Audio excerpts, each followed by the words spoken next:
নমস্কার প্রিয় পাঠকেরা, তোমরা দেখছো স্বপ্নপূরণ এডুকেশন চ্যানেল। আজকে আমরা নিয়ে চলে এসেছি IRB Indian reserve battalion GD কনস্টেবলের নিউ ভ্যাকেন্সি 2026-এর বিস্তারিত তথ্য নিয়ে, এবং তোমাদের কতগুলি পোস্ট রয়েছে, বয়স কত, যোগ্যতা কী, এবং তোমাদের কি কি পোস্ট রয়েছে এবং কি কি করতে হবে, সমস্ত বিস্তারিত তথ্য আমি এই ভিডিওর মাধ্যমে তোমাদের সামনে তুলে ধরব। আশা করি তোমরা সহজেই বুঝতে পারবে। এবং তোমরা যদি নতুন হয়ে থাকো আমার চ্যানেলে, তাহলে অবশ্যই লাইক, কমেন্ট, শেয়ার এবং সাবস্ক্রাইব করে দেবে। সাবস্ক্রাইব করে বেল আইকনটি প্রেস করে নিও, তাহলে কিন্তু নতুন নতুন ভিডিও নোটিফিকেশনগুলো তোমরা খুব সহজেই পেয়ে যাবে। এবং তোমরা তোমাদের বন্ধুদের প্রচুর পরিমাণে ভিডিওগুলো শেয়ার করো, যাতে তারাও আপকামিং এই সমস্ত পরীক্ষার বিস্তারিত তথ্যর ভিডিও যেন অবশ্যই পেয়ে যায়। তাই আর দেরি না করে চলে আসি বিস্তারিত তথ্যে। দেখো, দীর্ঘ 6 বছর পর এই পরীক্ষাটা কিন্তু এসএসসি কিন্তু এই পরীক্ষাটা নিয়ে থাকে। এসএসসি এটা কিন্তু যেমন তোমাদের 8 বাহিনী বেরায়, Assam rifle, CISF, BSF, CRPF, NIA, যে সমস্ত পোস্টগুলো থাকে এসএসসির, এটাও কিন্তু এসএসসি এই পরীক্ষাটা কিন্তু তোমাদের এসএসসির তরফ থেকে বের হয়ে থাকে। এবং এইটা কিন্তু তোমাদের দীর্ঘ 6 বছর পর, দীর্ঘ 6 বছর পর এই পোস্টটা কিন্তু বেরিয়েছে। পোস্টটার নাম হচ্ছে IRB GD constable, Indian reserve battalion GD constable. ভারতবর্ষের তোমরা যে কোনো প্রান্তে থেকে এই ভিডিওটা দেখে থাকো না কেন, তোমরা কিন্তু সবাই এই ভিডিওটি আবেদন করতে পারবে। এই ভিডিওটা কিন্তু তোমরা ভারতবর্ষের যে কোনো প্রান্ত থেকেই দেখে থাকো না কেন, তারা কিন্তু সবাই আবেদন করতে পারবে। এবং এটি কিন্তু অরুণাচল প্রদেশ থেকে কিন্তু এই ভিডিওটা, মানে তোমাদের এই পোস্টটা বেরিয়েছে, কিন্তু সারা ভারতবর্ষে এই ভিডিওর জন্য পোস্ট রয়েছে। IRB GD constable vacancy details সম্বন্ধে তোমাদের বিস্তারিত তথ্য আমি তুলে ধরি। এটা কিন্তু পুরুষ এবং মহিলা উভয় কিন্তু ছাড়তে পারবে।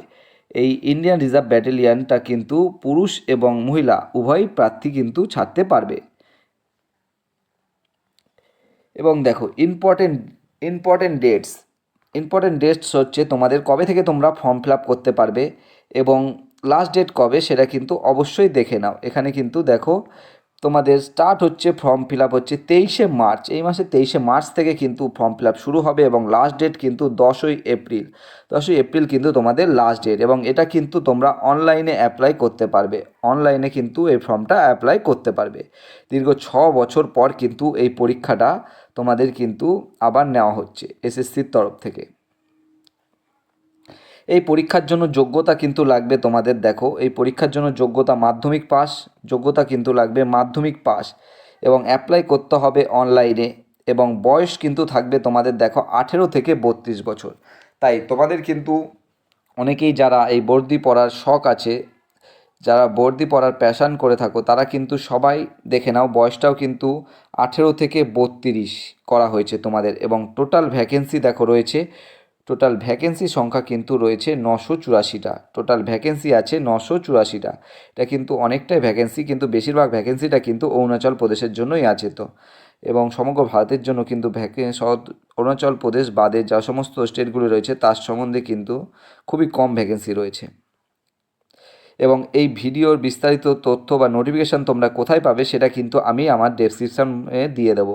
সেখান থেকে তোমরা ক্লিক করে কিন্তু দেখে নেবে, তোমাদের এই ভিডিও নোটিফিকেশানটা বেরিয়েছে, সেটা কিন্তু তোমরা বিস্তারিত তথ্য আরও ভালো মতন জেনে নিতে পারবে। এবং তোমাদের এই ভিডিও দেখার পর যদি কোনো ডাউট থাকে, তাহলে কিন্তু আমাকে অবশ্যই কমেন্ট বক্সে কমেন্ট করে জানাবে।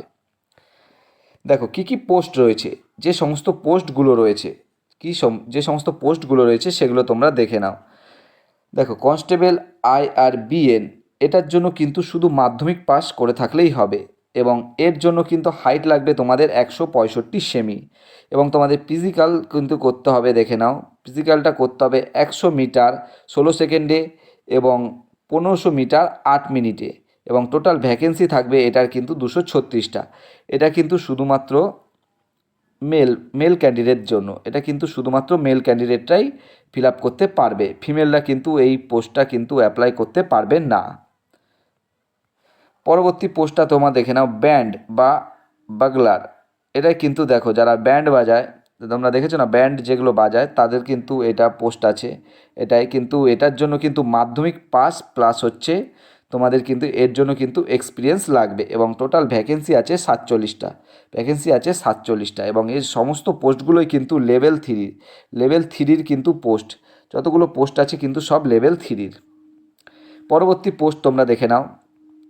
পরবর্তী পোস্টটা কিন্তু খুবই গুরুত্বপূর্ণ পোস্ট, এটা কিন্তু তোমরা দেখে নাও। পোস্টটা হচ্ছে তোমাদের কনস্টেবল সিভিল পুলিশ মেল এবং ফিমেল। এটাই কিন্তু মেল এবং ফিমেল উভয় ক্যান্ডিডেটরাই কিন্তু অ্যাপ্লাই করতে পারবে। এটার জন্য কিন্তু তোমাদের মাধ্যমিক পাস করে থাকলেই হবে। হাইট কিন্তু 157 লাগবে এবং ফিজিক্যাল দেখো কি করতে হবে। ফিজিক্যাল কিন্তু তোমাদের 100 মিটার 19 সেকেন্ডে এবং 800 মিটার যেটা রয়েছে 800 মিটার 5 মিনিটে কিন্তু কমপ্লিট করতে হবে। এবং টোটাল ভ্যাকেন্সি আছে দেখো, মেল ক্যান্ডিডেটদের জন্য 216টা এবং ফিমেল ক্যান্ডিডেটদের জন্য কিন্তু 170টা কিন্তু ভ্যাকেন্সি রয়েছে। ভালোই ভ্যাকেন্সি রয়েছে এটা। পরবর্তী পোস্ট তোমরা দেখে নাও। পরবর্তী পোস্ট কিন্তু হচ্ছে ফায়ারম্যান। এটাও কিন্তু মাধ্যমিক পাস প্লাস এক্সপিরিয়েন্স কিন্তু এটার জন্য লাগবে এবং টোটাল ভ্যাকেন্সি আছে দেখে নাও 73টা কিন্তু টোটাল ভ্যাকেন্সি আছে এবং এটাও কিন্তু মেল ক্যান্ডিডেটটা কিন্তু ফিল আপ করতে পারবে। পরবর্তী পোস্ট এবং এটি কিন্তু খুব গুরুত্বপূর্ণ পোস্ট, এই পোস্টটা কিন্তু খুবই গুরুত্বপূর্ণ। এটা কিন্তু স্পেশাল টাইগার গার্ড মাধ্যমিক পাস হলেই কিন্তু এটাই অ্যাপ্লাই করতে পারবে। এটার জন্য কিন্তু হাইট লাগবে 163 সেন্টিমিটার এবং ফিজিক্যাল তোমাদের কিন্তু এটাই রয়েছে কিন্তু এটা কিন্তু তোমাদের হাঁটতে হবে। দেখো মেল ক্যান্ডিডেটদের জন্য কিন্তু যেটা মেল ক্যান্ডিডেট রয়েছে তাদের জন্য কিন্তু এটাই রয়েছে 25 কিলোমিটার হাঁটা 4 ঘন্টায়। এটা কিন্তু মেল ক্যান্ডিডেটদের জন্য 25 কিলোমিটার হাঁটতে হবে তোমাদের 4 ঘন্টায় এবং ফিমেল ক্যান্ডিডেটদের জন্য দেখো 14 কিলোমিটার হাঁটতে হবে 4 ঘন্টায়। এটা কিন্তু ফিমেলদের হাঁটতে হবে এবং টোটাল ভ্যাকেন্সি রয়েছে কিন্তু মেল ফিমেল মিলিয়ে 243টা রয়েছে। এবং এই সমস্ত পোস্টগুলো যারা অন্য স্টেট থেকে ছাড়বে তাদের কিন্তু যতই ক্যাটাগরি বা তোমাদের SC ST OBC থাক না কেন EWS সবাই কিন্তু জেনারেল কোটাতেই কিন্তু এটাই তোমরা অ্যাপ্লাই করার পর কিন্তু সবাই জেনারেল কোটায় হয়ে যাবে। তাদের জন্য কিন্তু কাস্টের কোনো ছাড় নেই এখানে এবং তোমাদের এটা কাস্টের কোনো ছাড় নেই। এবং মোস্ট ইম্পর্টেন্ট সেকশন হচ্ছে প্রসেস, কি করতে হবে। দেখো তোমাদের এটার জন্য কিন্তু করতে হবে হচ্ছে প্রথমে তোমাদের এইটার জন্য হবে রিটেন এক্সামিনেশান পাস করলে তোমাদের হবে ফিজিক্যাল টেস্ট যেটা রানিং আছে ওয়াকিং আছে সেগুলো তোমাদের কমপ্লিট করতে হবে এবং লাস্টে কিন্তু মেডিকেল টেস্টের পরে তোমাদের কিন্তু হয়ে যাবে জয়েনিং। এগুলো তোমাদের স্টেপ বাই স্টেপ পাস করতে হবে, তারপর তোমাদের কিন্তু জয়েন্ট হয়ে যাবে। দীর্ঘ 6 বছর পর কিন্তু SSC এই পরীক্ষাটা তোমাদের জন্য কন্ডাক্ট করলো।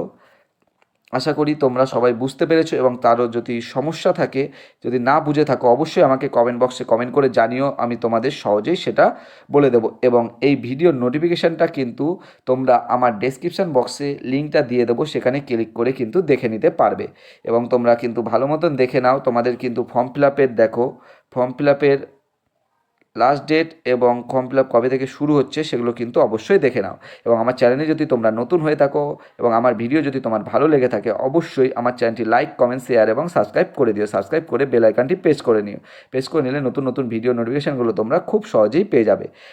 এবং এরকম চাকরির পরীক্ষার আপডেট পাওয়ার জন্য আমার চ্যানেলটা অবশ্যই তোমরা সাবস্ক্রাইব করে রেখো। সবাই ভালো থেকো, সুস্থ থেকো। দেখা হবে আবার পরবর্তী একটি নতুন ভিডিওতে। সবাইকে অসংখ্য ধন্যবাদ।